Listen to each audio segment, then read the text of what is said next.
So when it comes to how attracted to you a woman is, a small part of it is your physical appearance, whether or not you're her type. But as a lot of guys find out, that only gets you so far, and it's not what causes a woman to fall in love with you, to chase you, to get obsessed with you. That has to do with how she feels when she's around you, and just as importantly, how she feels when she's away from you, thinking about you. In this video, I'm going to give you 7 psychological tricks that get a girl obsessed with you.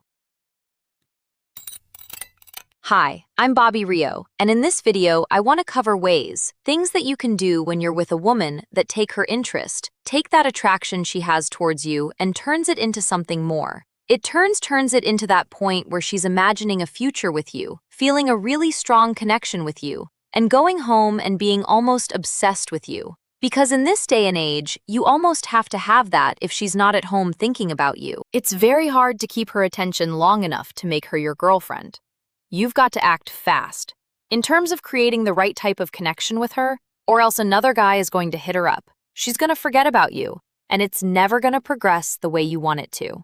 So in this video, I want to give you 7 tricks, and we're going to go through them. And I'm going to give you examples, and I'm going to show you how when you're with a woman, these are simple things you can do, but it adds to the level of intensity she feels about you and the attraction she has towards you. So the first thing is called earned validation. So validation is how somebody makes us feel about ourselves. And what happens is, a lot of guys try to validate a woman, and they do it too quickly, and they do it too commonly. And what they're essentially giving a woman is unearned validation. Unearned validation is when a guy tells a woman how attractive she is or how nice her eyes are. And to a woman who's heard that a million times, it doesn't actually make her feel anything. She's almost numb to that. I can remember experiencing this myself. Years ago, I went to a third world country. I'm not going to say the country because I don't want to call anybody out. But at that particular time, in that particular country, just being a American, young, blue-eyed guy had girls coming up to me telling me how good-looking it was. And it was great for a couple days. But by the third day, it was almost like, enough, okay?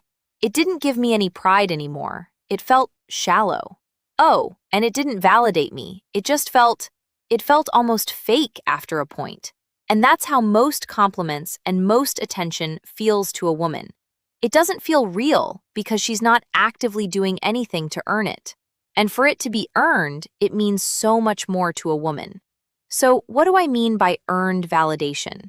It means when she's putting in effort and you're approving of that effort. When she's trying to impress you and you're slowly becoming impressed, that's way more validating for a woman because she feels like she's winning you over.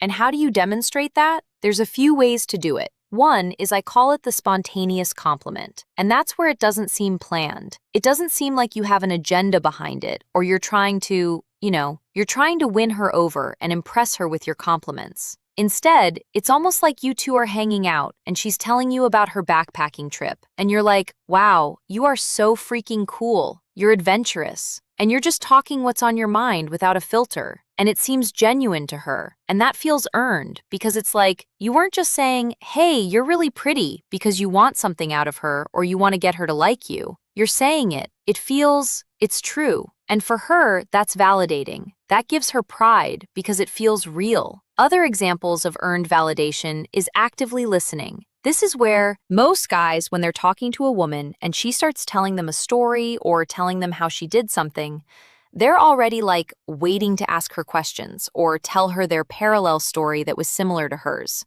Or they're willing to tell her how cool she is or how whatever. But what you want to do is you want to actually listen and you want to dig a little bit deeper.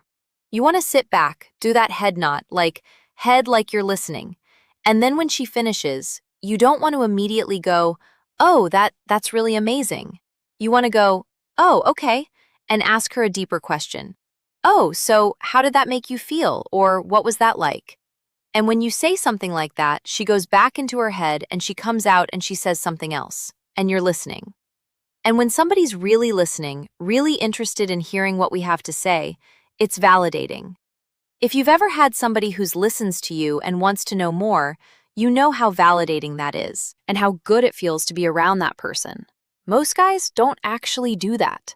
Most guys, when they're with a woman, They're just waiting for their chance to talk so that they can try to impress her. But the reality is, when she's trying to impress you and you're slowly getting impressed, that's way more pleasurable for her. Another quick way to demonstrate earned validation to a woman is, instead of directly telling her, "Hey, you're such an amazing girl," or "You're so adventurous," you do it in a third person, meaning you can, as you're talking, and be like, "I was telling my friend that story you told me the other day." Because now you're validating her to a third person, which is even more intense. Again, if you've ever been in a situation where somebody talks about how funny you are to somebody else, you know that is pleasurable. We get validated by that. So doing it to a third person is going to be more intense for her than if you simply did it directly to her. So that's earned validation.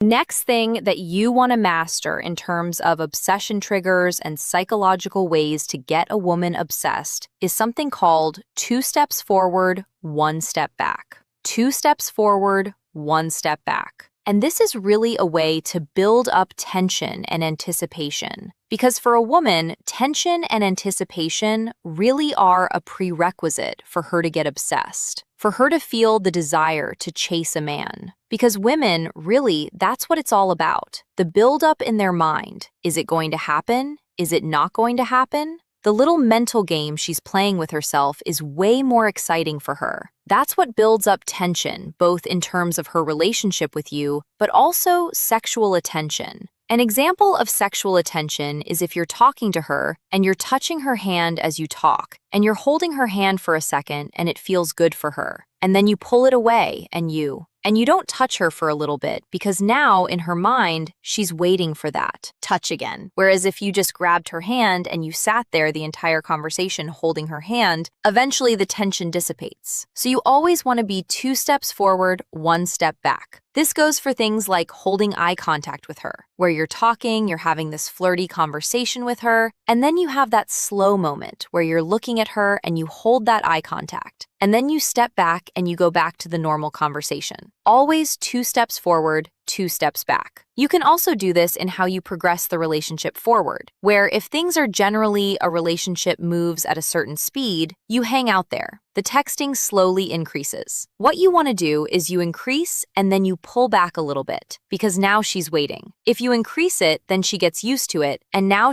you're texting her 2-3 times a day. And now that just becomes common. You want to get to that point and then pull back a little bit, make her want it again. That's what women actually like. It's the build-up. It's the, what's going on here? We talk about it in a lot of my other videos. It's that mental game, that romantic tension that she needs to feel. And a way to think about it, a simple trick in your mind to remember this, is 2 steps forward, 1 step back. Whether it's building sexual tension, like I said, through the watching, or whether it's progressing a relationship through just, say, 2 weekends in a row you've hung out with her, right? That's 2 steps forward. The next weekend, make plans with your friends and don't hang out with her. Take a step back. That keeps her interested and engaged. The next thing that we're going to discuss in terms of triggers is something I call cool vulnerability. This is something you may have heard me speak about before, but what it really is, it's a way to be open with a woman, to reveal things about yourself, to humanize yourself, but also do it in a amusing, attractive way. And I always say, the best example of this,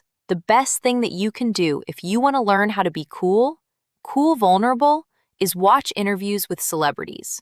Because a celebrity obviously has a publicist that he's paying millions of dollars a year, or 100, whatever it is, to come up with this sort of stuff for them. Because their entire job when they're being interviewed is to make an audience obsessed with them, to make an audience fall in love with you. When Matthew McConaughey is being interviewed, or George Clooney is being interviewed, or Justin Bieber is being interviewed on whatever talk show it is, they want the audience to fall in love with them. Because that means that's their job. That's why they're on that show, to get the people to go, I really like him, I want to go see his movie. So what they do is they've learned that if Matthew McConaughey gets on stage and he starts trying to impress you and talking about how he's got this giant mansion and this yacht and this sexy model girlfriend, we're not really gonna like him. So instead, he gets on and he tells these humorous anecdotes about his life that make him seem like a real person. That's what you need to get in with women, because there's got to be some level of openness. but you gotta do it in a way that's amusing. So an example that I'm thinking of is I remember talking to a girl and we were talking about movies, and she told me she cried at the end of Titanic. And I was like, "Oh no, yeah," I said. "The only movie I ever cried at, and it was the most worst experience because I'm back in college, and I'm there with 8 of my guy friends watching Armageddon. And then there's like the ending scene where Bruce Willis pushes Ben Affleck out and he sacrifices himself. And I'm there with all my friends, and I started bawling, and I'm trying to hide it, and all my friends are like looking over."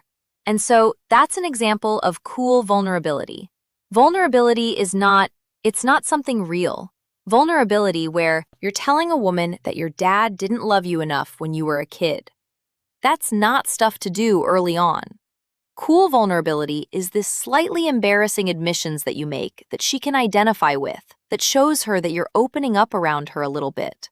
Again, if you want to learn this, you can watch late-night talk shows or just any sort of interview with a celebrity, because they're pounding you with this. You will not watch an interview with a celebrity where they're not using this idea of cool vulnerability, which shows you that it's powerful.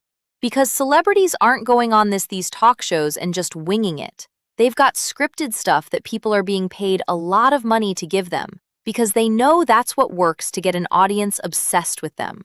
So the next thing that we want to do, and we just mentioned the word audience, is be a good audience. This is a sort of simple one, and I alluded to this when I was talking about the idea of earned validation. And that's this idea that most guys, when they're talking to a woman, they're so in their own head, thinking about what they want to say next and how they can impress her. But really, we enjoy being around somebody who's a good audience. Think about humor, for instance. And most people think, "Oh, I want to hang out with the funny person." But the reality is, most people, most guys, right? If you're a standard guy, you want to hang out with the people who think you're funny. You want to hang out with somebody that when you're on a roll, they're laughing at your humor, and they're finding everything you're saying funny. And they're waiting for you to say the next thing because it's going to be funny. And that actually feels good.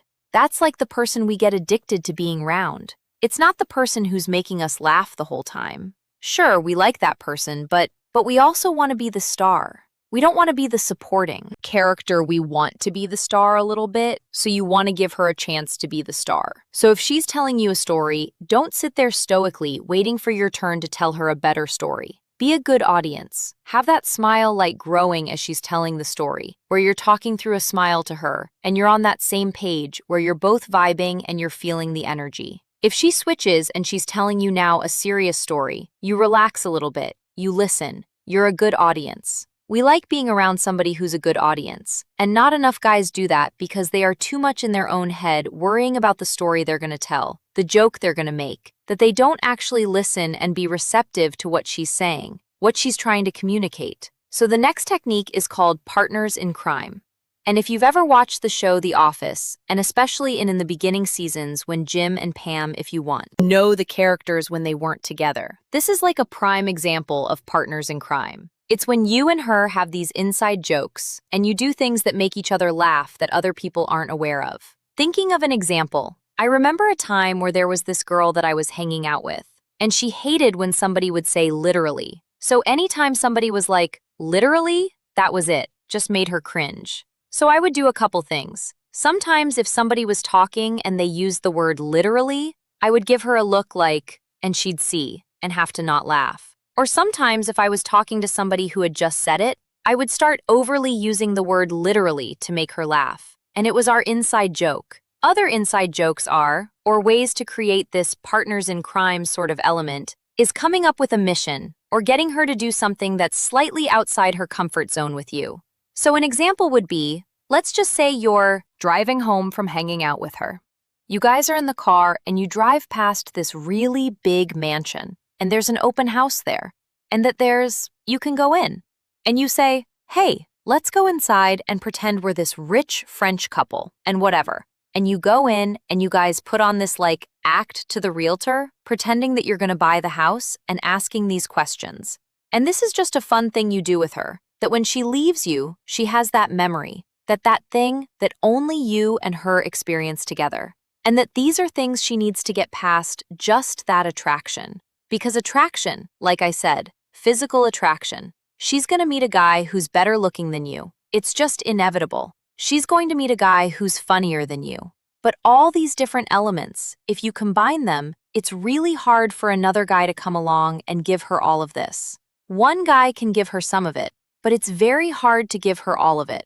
So the more of the stuff you're doing, the more likely she is to get obsessed with you, to chase you, to fall in love with you. The next one is just a simple one, and it's revealing intimate things. This is something that you want to do with her, and that's really where anytime somebody reveals something to somebody else, they feel a bond with them. So it could be something like, an example might be, you're talking to her and you go, "Hey, do you ever, when you're feeling down, you go on Facebook and you look for like your old classmates who are doing worse than you? Or you look to see who your ex is dating, and then you judge them. And you're like, oh, okay, I'm better looking than that guy, or I'm more successful." Or she might, you say to her, or you go, "I'm hotter than that girl." That's something that it's like things that you don't admit to the average person, but everybody feels it or has done it. And you get her to say these things to you and admit these things to you, it increases the connection she feels towards you, and it makes it harder for her to walk away from you because she thinks about her. She's admitted things to you, so that interest level intensifies. The final thing that we're going to talk about is something called dissonance, and this is really powerful, and this is the only one on this list that can be applied wrong, in the sense that it could be a manipulative tactic, and we don't want to do that. In fact, my technique, the Scrambler, is largely based on this idea of dissonance. But what we show you how to do is how to do it in an ethical manner, because dissonance essentially is when there's two conflicting ideas going through our mind. And if you've ever been obsessed with a woman, I can almost bet, having done coaching calls with guys now for 15 years, that the obsession stems from dissonance. Dissonance means that a woman is giving you some signals that she likes you, but then other signals that she doesn't like you. That's dissonance. She's talking about a future and making comments about how she's going to bring you to her sister's wedding in 6 months, but then she keeps canceling plans with you. Two conflicting ideas drive us crazy because the human brain needs completion. We need to know the answer. Mysteries and incompleteness, they drive us crazy. So anytime there's two conflicting ideas going on, it's going to increase our investment in the other person. Like I said, what we do, and if you haven't watched it, I have a video below called The Scrambler, and we talk about this idea of dissonance. But we also talk about incorporating earned validation into it, incorporating things like 2 steps forward, 1 step back into it. Because when you do all of these things with a woman in a specific order, because if you came out and you just did dissonance and you just had her wondering, what's going on? Because there's two conflicting things going through her mind, there's no real investment yet in you for her to actually care. And a lot of guys make this mistake is they hear something like, oh, you gotta play hard to get. Oh, that Bobby is just telling you to play hard to get. But I always say, a tree falls in the forest and nobody's around to hear it. Did it make a sound? It's very similar when most guys play hard to get, because if she's not paying attention to you, if she's not invested in you, and you start playing hard to get, she doesn't even notice. Hard to get works when you have her invested in you, when you have her thinking about you. You've done these other things and then you take this step back. Then you introduce this dissonance in her mind. That's when you ignite that strong desire. That's when you have that girl who's blowing up your phone and chasing you, and she's the one initiating plans, and she's the one, like I said, talking about a future with you. Except unlike the girl who talks about a future with you, but then never wants to meet up, she's always available to hang out. A lot of guys think it's hard to move a girl from dating to a relationship, because if you're not doing the things that we talk about here, it is hard, because she does have a lot of options. But the fact is, women get into relationships every single day. And if you go on, I mentioned Facebook earlier, and one of the things that is really interesting to do, and it validates a lot of my arguments to guys, because a lot of guys will say, women only want the rich guys, or women only want the really attractive guys. And I say, I don't know if that's true, because when I go on Facebook and I look at the hottest girls that I went to college with, or the girls that I was bartending and hanging out with after college, or girls that 10 years ago, whatever, and you see the guys that they've married, it's not. It's never a super good-looking guy. Sometimes, but very rarely is it some guy they're like, oh, like that guy, of course he got her. No, it's generally an average-looking guy. And although you never can tell somebody is money level from, you can judge like, all right, like she's not living in a super expensive area. She's living in. So she didn't marry a super rich guy. So what was it about that guy? How did she leave the dating pool for that guy? It's these things here. He's doing all these things, and that's why she's willing to go.